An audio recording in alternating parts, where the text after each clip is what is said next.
Hello, and welcome to Vision New England's Church in Action podcast. Here we talk with New England leaders about critical issues that impact how Christians engage in our culture to accelerate evangelism.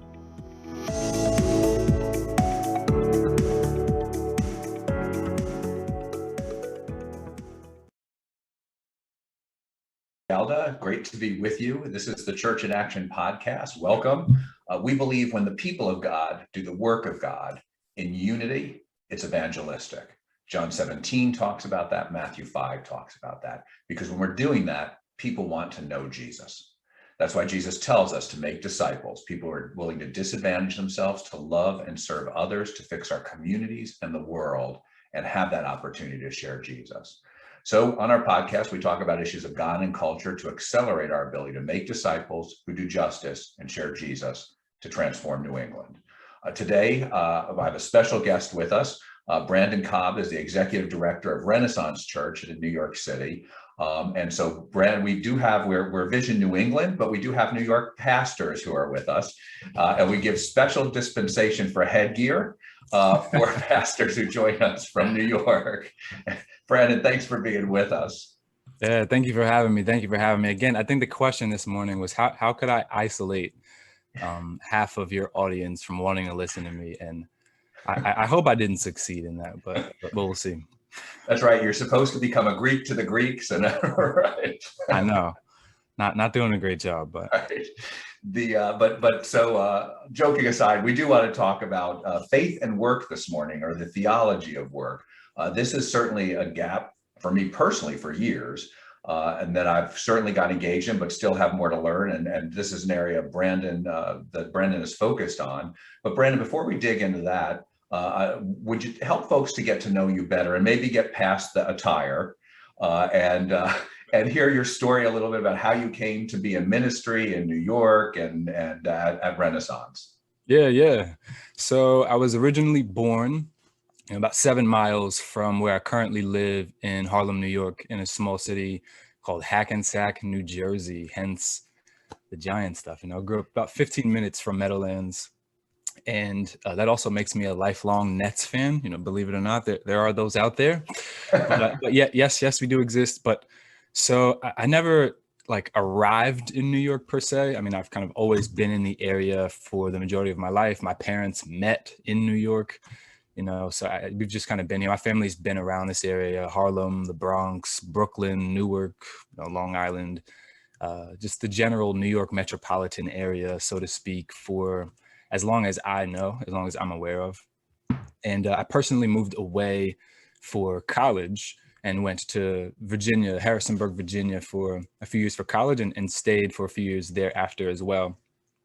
That's actually where I did grow a lot stronger in my faith. I of course got my undergraduate there in Harrisonburg, the James Madison University. Shout out to the Dukes. But again, that's kind of where I came to faith. Long story short, I actually got saved after being arrested in Harlem. And the short version is that, after stepping away from this lifestyle that I had kind of grown accustomed to as a teenager, I came back to doing some things that I shouldn't have been doing. And I was arrested by the 28th precinct in Harlem. They did a great job that day. And I actually only spent 3 nights in prison for an offense that I should or could have done a year for. And I always say that was the moment that the first moment that I really felt the grace of God in my life, because I had received the freedom that I had done everything to not earn. And but yet here I was. And so I kind of started going to church with my mom in Inglewood, New Jersey, at a Community Baptist, and responded to an altar call. And then again went back to college and then got connected with an Acts 29 church called Aletheia Church in Harrisonburg, Virginia, which serves the college population pretty heavily there, and just kept growing from there. From there, I've just been growing, and the pastors there really did sense this call on my life to ministry pretty early on in my walk. But I remained in the business world for about 10 years. And that's kind of where we're at. And again, full circle on the ministry front. This is probably the last time I'll mention this part of my testimony, but the precinct I was arrested at is at the end of the block where our church currently meets. So it's just ironic there to see you guys bring me back to that very block, to bless the block rather than to do other things. So. God has a sense of humor, doesn't he? For sure he does. Now, I didn't remember that you got saved at Aletheia Church. There's an Aletheia Church in Cambridge, just outside Boston, and that's where my son goes to church. So interesting connection there. Yeah, that's a good church too. It's great church, absolutely. Tell a little bit about your business background, because you and I are both technology guys, but you had a little different role in technology. Can you kind of share what you did? For sure, yeah. So, and I have a lot of experience in sales and sales management, different process management, things like that. So essentially, from an individual contributor or from a managerial role in that aspect, anything you can think of, I've done. I worked at Indeed.com and Monday.com, most notably, operating again as a key individual contributor in Enterprise Suite. So essentially managing, for those who don't know, managing like business to business relationships with companies that would typically exist within the Fortune 500. And so just managing tons of different business relationships and all that goes into that, contracts and negotiations and assistance, all sorts of different things. And so that's my main business background. And so you're 10 years in the corporate world, working in technology, tech sales, those kinds of areas. And how do you get from there to being the executive director at Renaissance? Yeah, so man, I had actually, when I moved back from Virginia, I had moving back home, the plan was to try and plant a church. And so we had really considered that pretty heavily, my wife and I. And in the meantime, we had gotten connected over the course of time with the lead pastor of Renaissance Church, who's Jordan Rice. And so we started going there, not with the intention of necessarily staying for a very long time. And so one thing led to another. I'm working in Midtown, and we wound up, moving into Harlem because it just made our lives a lot easier. And so that was like the first door God opened. And one thing after another just continued to happen that made it clear that maybe I should be pursuing something other than church planting and ministry, maybe like church revitalization or just stepping on an existing staff. I had taken a couple of kind of church planting assessments, ministry assessments. I'm also in seminary, studying at Reformed Theological Seminary in New York City under the likes of Ligon Duncan and Dr. Tim Keller. And so just receiving a lot of wisdom from people much smarter than me, essentially, is what I'm saying. And as I pursued this call to ministry while also managing my full-time business career, it just became evident that maybe church planting wasn't for me, at least right now. And Renaissance Church happened to open a role that seemed to fit the bill of things other people had been telling me. So it wasn't like Jordan convinced me or anything. And actually, the role stayed open for a while. And I was actually on the panel of people helping to try to find a person for this role. And no one like that really fit was applying for it. And we're just like, man, who could fill this role? I really don't know. And then again, the more I thought and prayed about it, it became clear, that I should probably maybe take a swing. And here I am. That's great. There's so many times what I've noticed in the executive pastor role for churches that have them is that it really does free the pastor up, the senior pastor, to focus less on the operational aspects of ministry, which are critical and you can't run without, right, and do some things that they tend to be more gifted for anyway. Yeah. Right. And so it's a great partnership I see in all the executive pastors and pastors where that role exists. And so you've been at Renaissance now how long? I've been at Renaissance for 6 years. And what what's changed since you've been there? Has there been, right? It's hard to assume without COVID there. We all know there's been change of COVID, but what were you seeing before that and kind of what's happened since then? Yeah, I think the biggest changes I'm noticing are honestly changes in me. I think that I'm realizing that, you know, it's it's God who builds his church, not any person, not any figure, not me, definitely. I've seen people give their lives to Jesus through COVID and get baptized for the first time, never having stepped foot in the presence of anybody at Renaissance Church. And so I love that because it just goes to show, like, we can't take any credit for that. It wasn't because I laid my hands on anybody and prayed, or those instances. It wasn't because they came and experienced some amazing live worship set that just really rocked their bones. It was just God. And I think that's a really beautiful thing, like 150%, no doubt about it. God and God alone building his church. That's really beautiful thing. I think for us, specifically pre and post COVID, I think it's just made us a little bit more flexible in certain regards. Like, we've been stretched in a lot of different ways and tried very heavily in a lot of different ways, but we've also grown a lot. And so some ways I think, like, using digital mediums, I think we've kind of been against that in the past, not completely, obviously I'm a tech guy. So I think we had some whereabouts with that and had some kind of openness to it. But I think, doing things like live streaming a service, even though we probably had the man and woman power to be able to get that done before, it wasn't something we were very interested in. But now realizing, like, who we weren't reaching, even in our own community, when we think about people who might have physical limitations, or we think about people who might have an illness that prevents them from worshiping in what could be the most trying time in their lives in the last 5 years. And even though we had the ability to, we didn't create an environment for them to still be able to be ushered into the presence of Jesus Christ. And so, again, I think one of the biggest ways is just reconsidering what digital mediums we should use if we're really trying to connect people to Jesus Christ and to each other, like we say we are.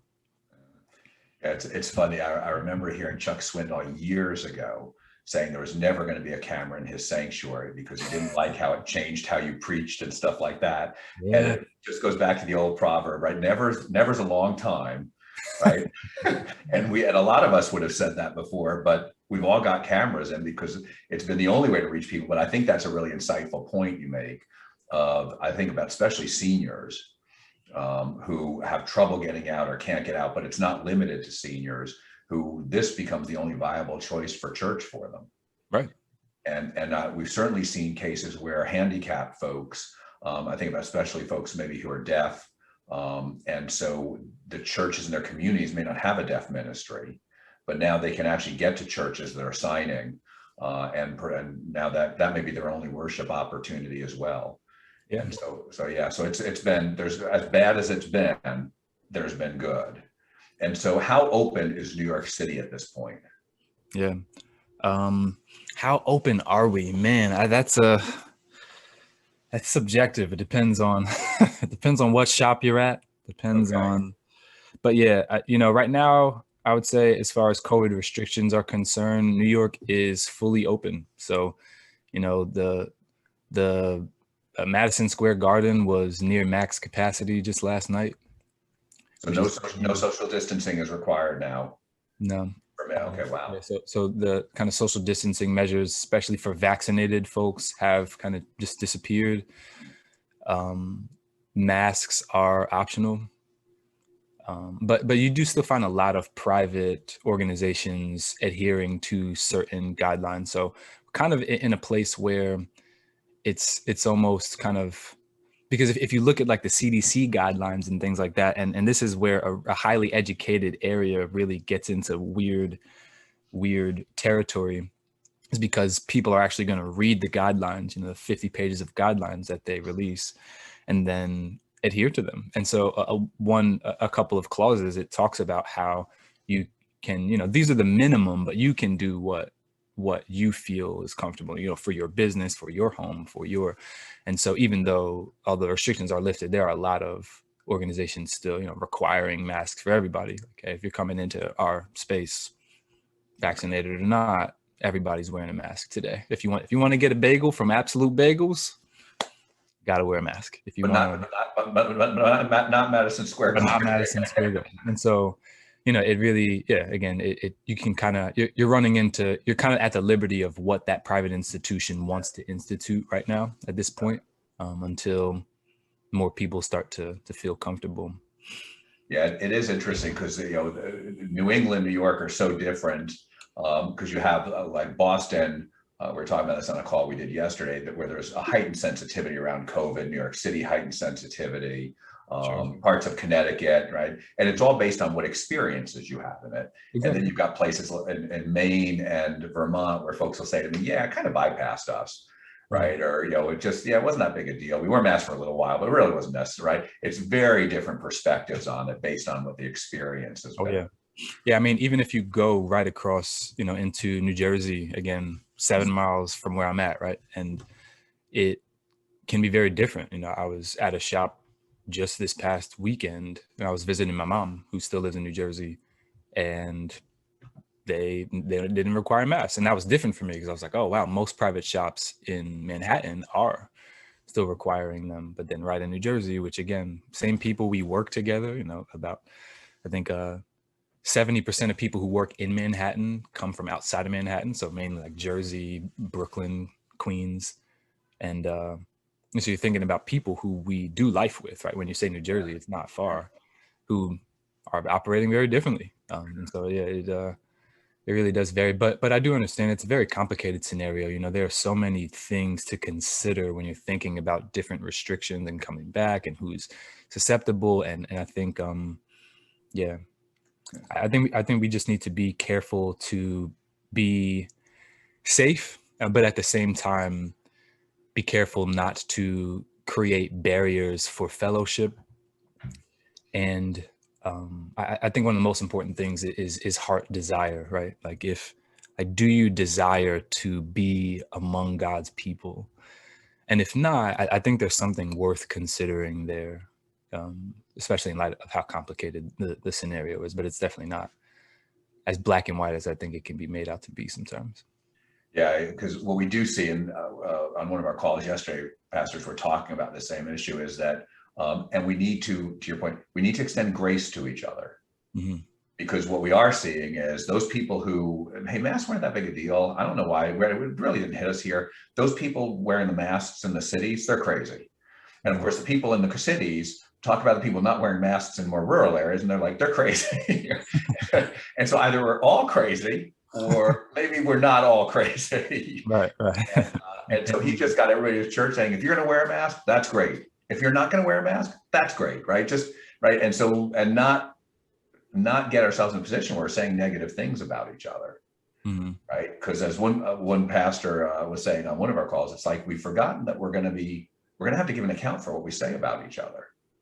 And so when we say crazy, right, the Bible says something about when you say that stuff. So really we do need a little bit of a reminder at times too, that grace is necessary, and we can love you whether you wear a mask or not. Mm-hmm. So yeah, no, it's an interesting, and it is interesting dynamics. Now, in that context, then, what does evangelism look like for you guys? How do you equip folks to do it? And has it changed in COVID, or is it different? I don't really think COVID I think in the beginning, I can speak for myself, where I thought, especially being a tech guy, thinking like, this is it. This is the catalyst that speeds us into the year 2070 as far as technological use is concerned, and virtual reality and augmented reality is concerned. And this is it. People aren't going to want to go back. And I think that was a little extreme and jumping the gun. That I would think that. And so I think as we start to open back up and things are coming back, I think what's really being made clear and made evident is that Zoom, and while we love this, I'm so glad that we could do this. And, I was able to still hug and kiss my children this morning. I didn't have to come to Massachusetts to have a living room chat with you. it's just not the same. And so I think what we're realizing is that a lot of things are coming back to people wanting to just gather. And but at the same time, in New York, what it has always looked like, and what I think it will continue to look like, is the first thing I always consider is that everybody has a really big job here, in especially when you're in the city. And again, that's not to say people. Again, I love the suburbs. I'm from a literal suburb of New York. So is my wife is from a suburb in Virginia. I do love the suburbs, but I do love the city because I live here. And I think that especially in big cities, everybody has a big job. And what I mean by that is there's just not a lot of extracurricular time to do things. You know, even my friend who works at Chick-fil-A on 47th Street and 6th Avenue, that is the busiest Chick-fil-A in the entire country. They serve more meals than any other Chick-fil-A. And so again, even our retail workers, our hourly workers, they have a big, busy job that requires them to commute 25 minutes and work longer hours than other people who work at Chick-fil-A and then come home and raise a family. And so people just don't have a lot of time in the city, especially when you factor in the commute and factor in big jobs and other things, very high rent, figuring out how to pay that. You know, people don't have a lot of extra time as opposed to other places where, you know, you might, the cost of living is lower, your commute is shorter to work. And so I think one of the things with evangelism is that you really do want each connection to be extremely impactful, because if you can get someone for an hour a month, that's a win. You know, that's a big win. You're not likely going to be able to sit down with someone consistently without burning yourself and them out every week for an hour. You know, again, about hour a month with somebody one-on-one, or even just a couple of people would be a huge win. The other thing I'm realizing is that in a context like this, and I would argue anywhere really, we really focus a lot on what I call counter catechesis. And so when I say catechesis, I don't really mean catechesis in like the traditional sense of the term, like, you know, going through questions and like maybe a Sunday school setting and, you know, reciting answers and sometimes memorizing answers to those key theological questions. But what I really mean is like understanding and grabbing a firm hold of the spirit of our age or the spirit of our city and our context in a way that allows people to, or that inoculates people of its effects, right? Like when you think of COVID-19 or any virus that has a vaccine, like the flu, you know, those vaccines only exist because like a virologist studied that vaccine and they studied it, or not a virologist, but a team of virologists and doctoral level scientists studying that vaccine in a way where they now understand its you know, how it moves. They understand its breaking point. They understand how it replicates, and they understand it so well that they can then pinpoint the weakness of it and then break it down. And likewise, I would argue that we should be doing the same here in New York and in Boston and in Burlington. I would argue that we need to be doing the same work of, you know, understanding the deeply embedded, mostly invisible, deeply embedded, mostly invisible ideologies in our contexts, in order that we might inoculate people of their illnesses, and then show people why Jesus is a more full and worthy alternative. And so, very long explanation to say, I think evangelism in this context is a lot more than just, again, like street evangelism, which does happen, you know, is a lot more than just standing in Times Square with a sign that says, you're going to hell if you don't trust in Jesus, which is true. But I think that it really is getting into people's lives. It really is understanding, again, like the virologists, very well the ideologies that ail the people on our block, and then working to build relationships by which we can be heard with the vaccine, the inoculation that we have. That is the gospel. So. It's a great analogy. We do hear that a lot from pastors, and that some people are on the just tell them about Jesus, just tell them about Jesus, and God can work any way He wants to. Of course. But what we see more effectively is what you're talking about, is when folks are in relationship and I'm serving you and caring for you, then you suddenly care about what I have to say about Jesus. Otherwise, you just walk by and ignore me, right? Yep, exactly. So now I know you have a connection to Tim Keller. And so I'm not bringing this up because of that, but I was looking at something last week, getting ready for a podcast we're going to do in August with Tim Keller, who had spoken at an event for us some years ago. And he was talking about the two mistakes we make on making disciples. One is that we don't go deep enough. Mm-hmm. And so we judge behavior. We don't really get to the heart. And then the other one was we don't go wide enough. And so we don't give them enough of a context of what it looks like to be a disciple in every walk of life, including our work life. And so now that's an area I know that is dear to you and you've been focused on. And so how do you think about a theology of work or faith in work and how they're together? Can you speak to that a little bit? Yeah, I'm kind of working on a biblical theological definition of work. Mm-hmm. And what I have so far is something to the effect of work is activity and opportunity unto the glory of God for the service of others. Again, activity and opportunity unto the glory of God for the service of others.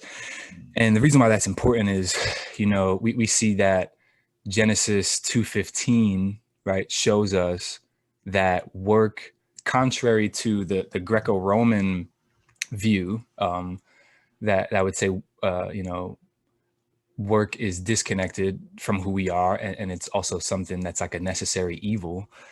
Genesis 2:15 shows us that we were created to work, and work is a very natural outworking and expression of who we are as image bearers of God. As humans, we are made to work, and we were actually made by work. We were made by the work of God, right? As the creation account goes on, it expresses how God rested from His work of creation, right? And so when we were created, God was working, and these things show that work is inherently good, and work is a part of who we are as humans. It's not this disconnected force that's allowed to burn us out, or that's just like a necessary evil. But then also, work is broken, right? Like Genesis 3:17 shows us that work is broken. God cursed the ground, right? Genesis 2:15, God was put in the garden to work it and to keep it, tilling the ground. And then Genesis 3:17, that ground, man and woman's work, was cursed. And so we also know that work is broken. And I think in the definition of work, needing the reminder that work, one that shows us that we're going to come into thorns and thistles, we're going to come into trial at work.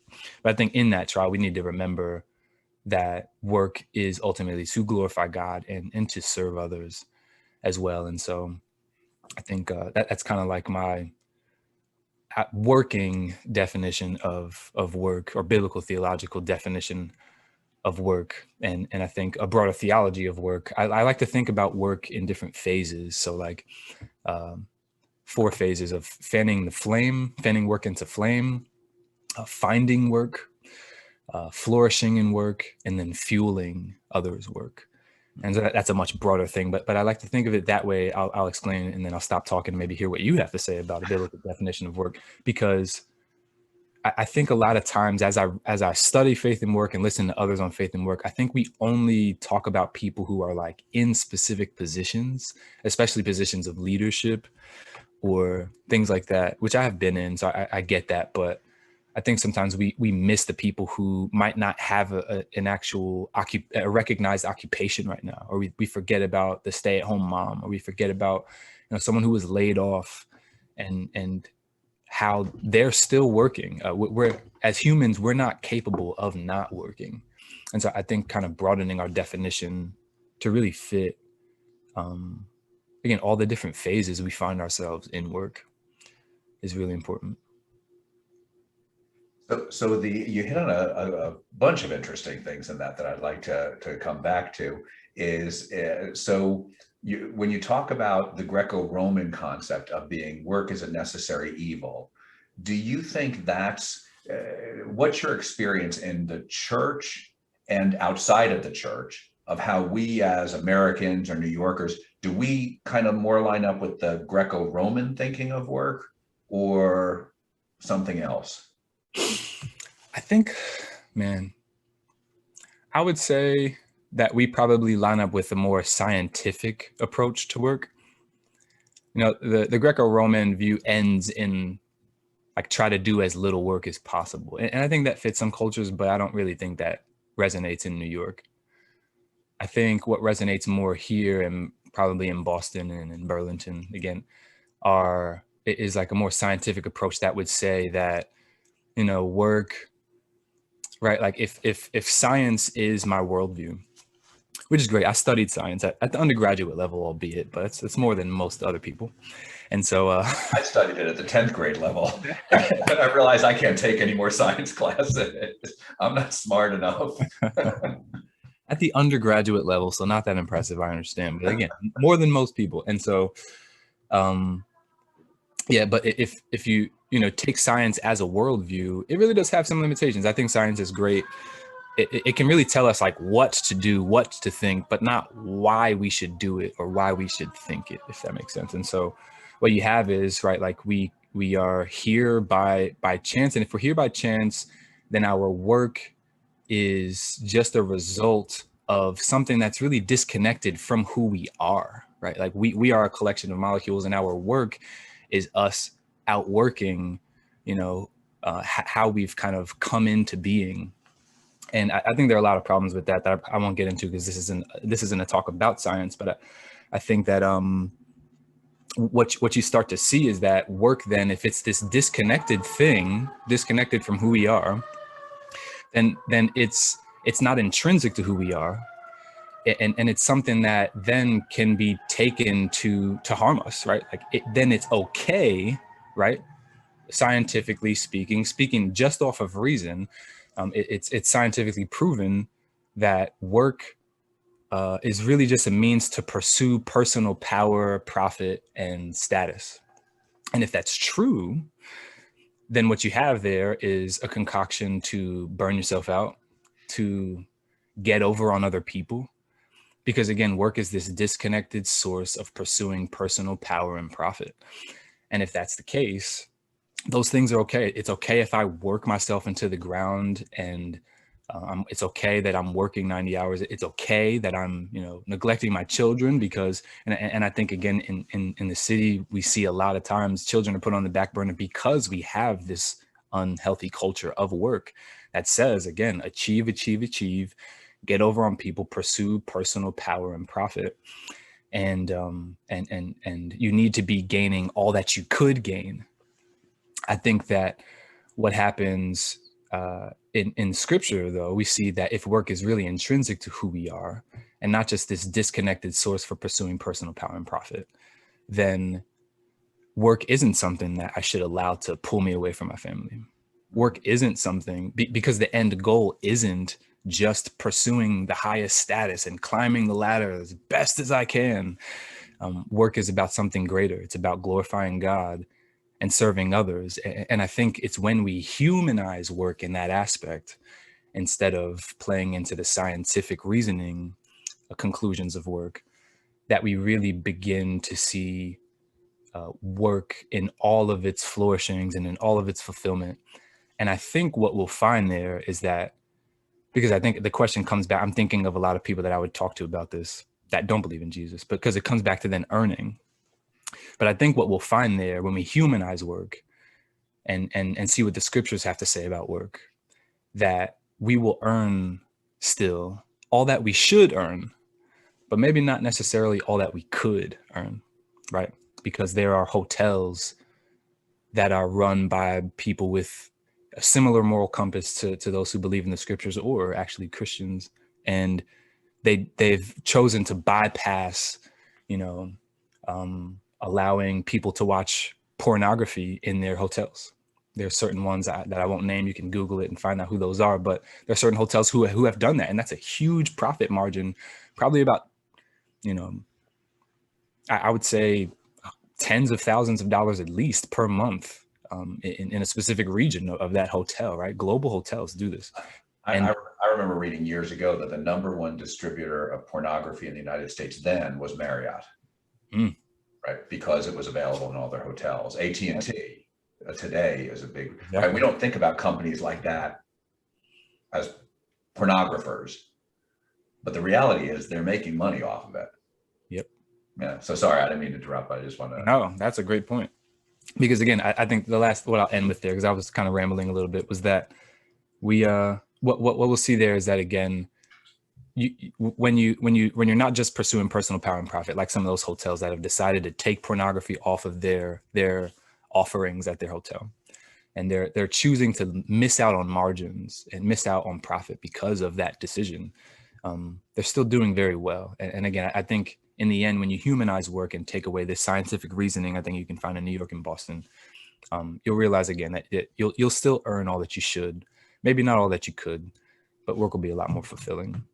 I know I've seen it. Another analogy is Chick-fil-A, which you were mentioning earlier, is they're closed one day of the week, right, which none of the other fast food chains are, and they have higher per store sales than the other chains.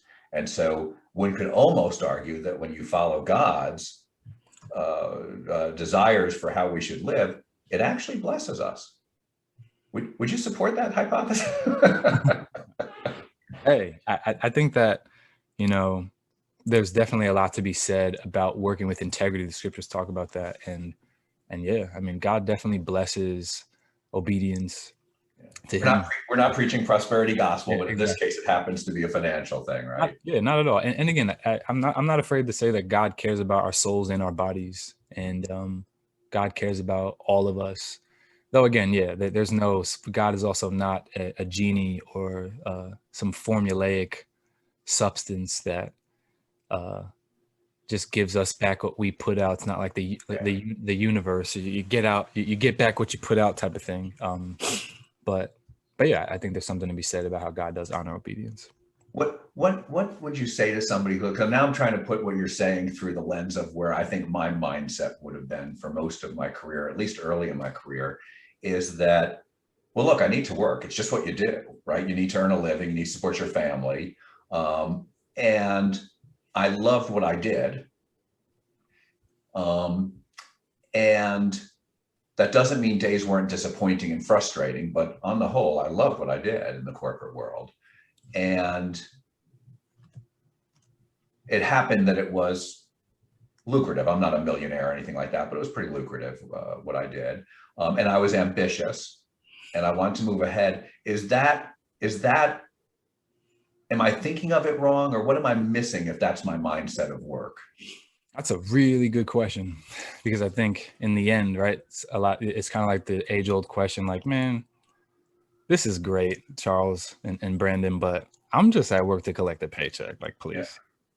I think, Romans 4:4 would partially agree with you. It says, not to one who works, his wages are not counted as a gift, but his due, right? They are your due.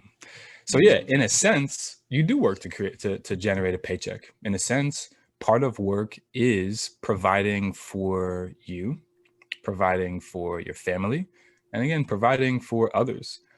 We see that I think it's in Exodus, I forget the chapter, but there is like a system of farming that says like, hey, like set aside for those that are poor. And so like, right, there is this idea, there are these systems set up in work in from a biblical perspective to provide for yourself, to provide for your family, and to provide for others.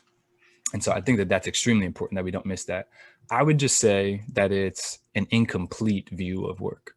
Okay. Because when we think about what work is, right, like, and I think that that's why it's important to broaden our understanding of work, even to fit those who are unemployed. So what you're essentially saying when you say that work is just to create a paycheck, what you're saying without saying it, and unintentionally saying it. I think most people would disagree with this when they say this, but what you're really saying is that people who don't earn what you're earning, or people who aren't earning enough right this moment, aren't working, or their work isn't valuable. And I think that what we then do is we pinpoint, and again, it's coming back to this, to part of the scientific understanding of work, right? Like if work is just about pursuing profit, then my work value is determined by how much I earn. But we see, even in COVID, how that has been flipped upside down. Who are the essential workers? They're the hourly workers. Right. It's we talk about doctors a lot, and I agree, right? Nurses a lot, research a lot, but I think a lot and pray about farmers, grocery store workers, truck drivers, right? The system breaks without those guys. Essential. Right? Who's essential? Who was deemed essential this year? Right. It wasn't the CEO of Google. It was your Whole Foods clerk. It was the cashiers. It was the food truck drivers. It was the farmers. It was the construction worker, the essential worker. And so, yeah, I think that's a really good question. What would you say to that? How did things kind of flip it back on you? Because I know you've got some good experience at GE and other places. I would love to hear your thoughts on that too. Well, I would say for a long part of my career, I did look at it the way I just shared. And then at some point I said, and it wasn't that I was trying to get rich, because there were things I wasn't willing to do in my career, but I always had to be making more money the next year, right? So there's a little bit of a tension there, or I felt like I wasn't advancing, right?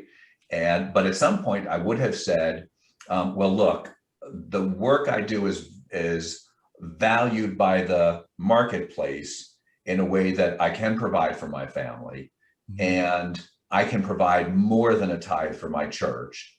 And so so that's the value. And our big push was trying to increase our percentage every year, because God was blessing us, and we didn't have to lead an extravagant lifestyle, and we really did want to give more and support more works of the church. But it was much later that I got to where you are, I think today, or closer to where you are today, that God has ordained the work I do, and that it is intended to bless other people. And in some of our jobs, it's more obvious where that connection to blessing other people is. I've used an example a couple of times from when Connecticut had these, when we were still living in Connecticut, we had these macroburst storms or microburst, I forget which they are, but they're really destructive storms. And they just knocked out power in the town I lived in for over a week, and for most of the state for a week. And I could not get home without driving over downed wires or driving under wires, which they say you're not supposed to do, but there was no way to get home if I didn't do that. And trees, like this, 15 inches across, just rows of them just snapped in two. I'd never seen that destruction in person before.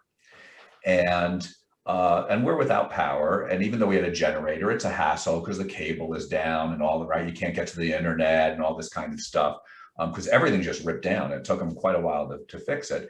And when the power workers finally showed up across our street and started working on the lines, I'm like, they have no idea how much they're blessing us. I'm sure each one of those guys are just doing their job. And it was a huge blessing to us. And my guess is they didn't recognize. I'm like, that's what God is talking about. Daryl Bach, I don't know if you looked at any of his stuff down at Dallas Seminary. He uses a great analogy of you're sitting down for breakfast and having your Wheaties. And he said, so I'm having my Wheaties. And he said, now just start thinking about what went into getting me my Wheaties. And he starts talking about the farmer, right, who had to plant and harvest the field, the John Deere worker who made the tractor, the guy who had to drive it to market, the guy who ran the manufacturing plant, the lumberjack who cut down the tree to make the box, right? All these were the steel forger who made the spoon, right? He said, now imagine if all those guys are gone and nobody does that anymore, and I have to do it, right? All those workers are blessing me in everything they're doing. And I think your point is really important, that I don't know that we really recognize that. Most of us, I didn't for a long time. And so I think it should change how we come to work. But is your experience that most Christians have that evolved theology of work, or do you think that's missing in the church? Not at all. No, that's I feel like that's a lot of why this is a movement, a recent movement. But man, I took a small poll. It wasn't a great sample size because I don't have that many followers on Instagram, but I took an Instagram poll recently from people who follow me and just asked the question, like, I forget the exact wording I used, but it was something to the effect of, should people integrate or like mix their faith with their work? It's a very general question. And I thought a pretty clear question, but what became clear to me was like the first few people, and I have about, and I obviously, judging from my testimony, you can imagine that I wasn't always a Christian. And so I have probably 50-50 people that I know that are Christian and 50% that are not. And but the Christians that did respond first, a lot of people responded. And I think the first thing I realized was they were kind of like, they wanted to answer the question, engage with it, but they were taken aback by it and asked like a lot of clarifying questions. I thought the question was pretty clear, but I think the first thing I realized there was that they're not thinking about it. Like, not only is this not how people think about integrating faith with their work, I think they're not thinking about it, really, generally speaking. And so I think that was very telling. But then as I pried deeper with a couple of people, I think the resounding sentiment was kind of like, well, that's for some people, and maybe not for others. Like I kind of maybe have learned, there are things you don't talk about at the office, like faith, politics, things like that. Same things you don't talk about at the Thanksgiving dinner table, especially now. But yeah, I think that, that's kind of the resounding, like, oh, that's for some people. Some people see it as a ministry field, and others, just earning a paycheck. But I think, man, we're often asking the question, right? Like, should I bring my faith to my work? But I think that the real question is, what faith am I bringing to my work? Because again, I think a lot of things come back to this idea that's floating in our culture, that like you can just live off of reason alone. And that's just, and that, you don't need a faith-based worldview to operate. And I would argue that every worldview is faith-based, whether you're an atheist or whether you believe in science or whether you believe in Jesus. And so one, I think that's not possible and that's not a reality. But also, I think in regard to bringing faith to your work, again, it's a matter of what faith you're bringing to your work. And I think a lot of people too are taken aback by it because they have experiences, or maybe even themselves, as they thought about it a little bit, they're like, oh, do you mean like, am I just am I just presenting the story and narrative of the gospel, creation, fall, redemption, renewal, to people at work? And I think that there's a lot more to operating with faith in Jesus at work than just carving aside time to preach to people. Kind of like you were talking about, right? I think there's this aspect of flourishing that, God uses our work for the flourishing of ourselves and others. And even just doing your work with excellence is glorifying to God, right? Like Isaiah 6 talks about the cherubim looking on the earth, and they see like the whole earth is full of his glory. And I think what we see there is that like nothing happened. It just said that the earth was full of his glory. And you see that just by what God created, he's glorified in it. Like just by God's creation being God's creation, like just being God's creatures and doing things that we're supposed to do, that glorifies God. So like literally just being image bearers of God and working like we were created to, working well and with excellence, brings great glory to God. So much so that the cherubim then worshiped God because of it. And I think we have the power to do the same thing just in how we work, while also, of course, seeking opportunities to be explicit about the good news. But long-winded answer, but No. You're bringing up a lot of things I'd love to pursue. So I'd love to get you back in at some point if you're willing to do it again and talk about some of these, because I think there's some things that would be worth drawing on. I want to give you a chance because I want to make sure folks didn't mishear what you just said. And so when you said you can, whether you believe in science or whether you believe in Jesus, I think, just to clarify it for folks, I think you would say we can believe in science and Jesus. You're not meaning to pit them against each other. Yeah, that's a good. Say that. I just want to make sure nobody misheard you on that. Yeah, that's a good point. I do believe that, the weeds are growing with the wheat, kind of like the parable of the wheat, right? I do believe the weeds are growing with the wheat, and we do better not to pit our Christian worldview against others, but rather look at how they're coiled together inevitably, and how they actually do feed off of one another. So yeah, I appreciate that clarification. I'm not saying that you can't believe in both. I was pretty confident, but I just want to make sure folks didn't mishear that. Dr. Ian Hutchison from MIT is on our board, and he's talked a couple of times with us about the conflict we see between faith and science is actually between what people say the Bible says and science, and what people say science says and the Bible. And there's really no conflict between science and faith. In fact, it's our friend most of the time. If not all of the time. Yeah, I think when you realize too, again, that even science is a faith paradigm, science itself is operating off of a set of principles that also cannot be proven. And it's coming from, it has a paradigm through which it's operating from. And that you see that they really can go together pretty well and complement each other. Yeah, and you hit the key thing early on, and he would make the same point.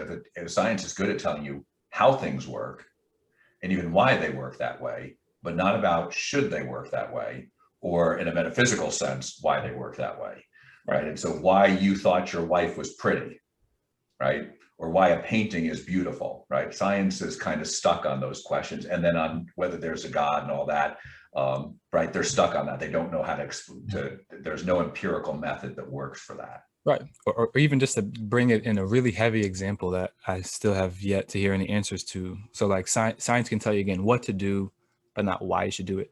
And so that brings you to ends like the eugenics movement, right? The eugenics movement was greatly based in scientific evidence and reason. And again, science, no good scientific researcher would ever tell you that science proves anything. Science gives you much evidence to support a case, but you should never use the word prove. But what science suggested, right, or what you could use science to suggest was that things like, again, eugenics, like there are races and classes of people that should be eliminated from the earth because they are the ones who are perpetuating evil in the earth. Yeah. You can scientifically support that idea. Even still today, there are studies being produced about that. And so you see, right, like there was a world war because of that idea, and science wasn't able to stop it. It took a world war for us to be able to really see the flaw of that. It was never science that was able to tell us why we shouldn't have believed that. It took something much, much grander, like again, an entire war and a lot of bloodshed. Yeah, we were talking about that last weekend because we were watching some war pictures over the Memorial Day weekend. When one of them was Band of Brothers, where they go into the camp. I don't know if you saw that, but they go into the first concentration camp these guys find, the 101st Airborne.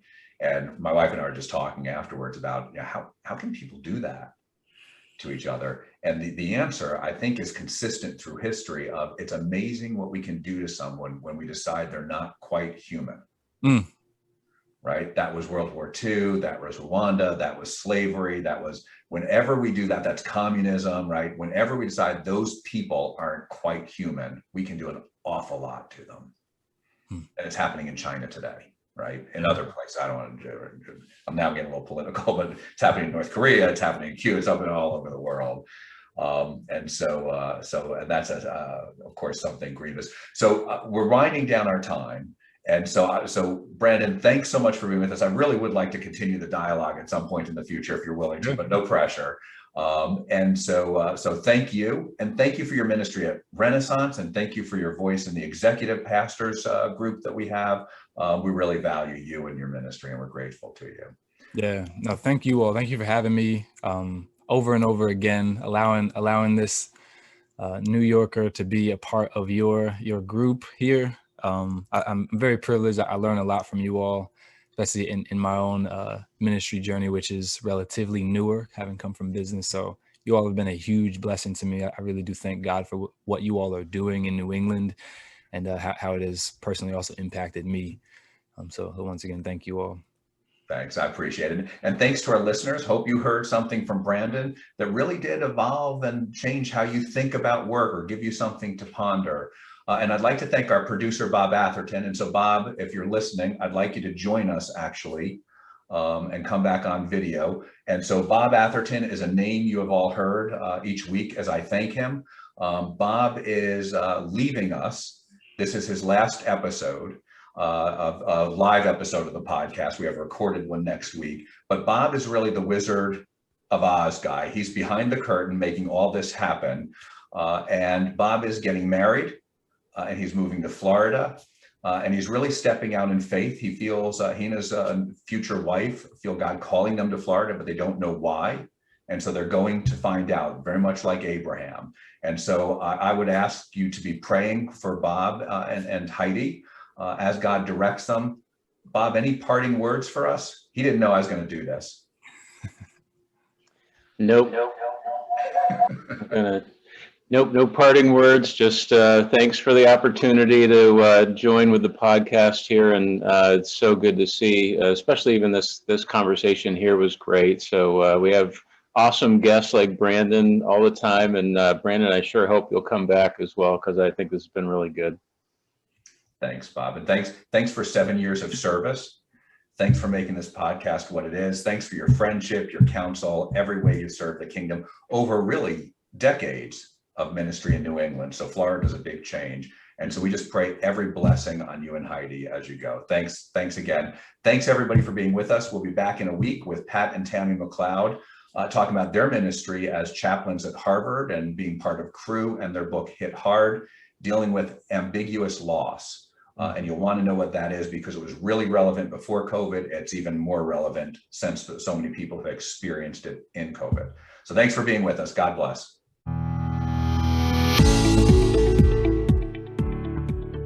Thank you for joining the podcast today. If you'd like to learn more about Vision New England and what God is doing in our region, check out our website at visionnewengland.org.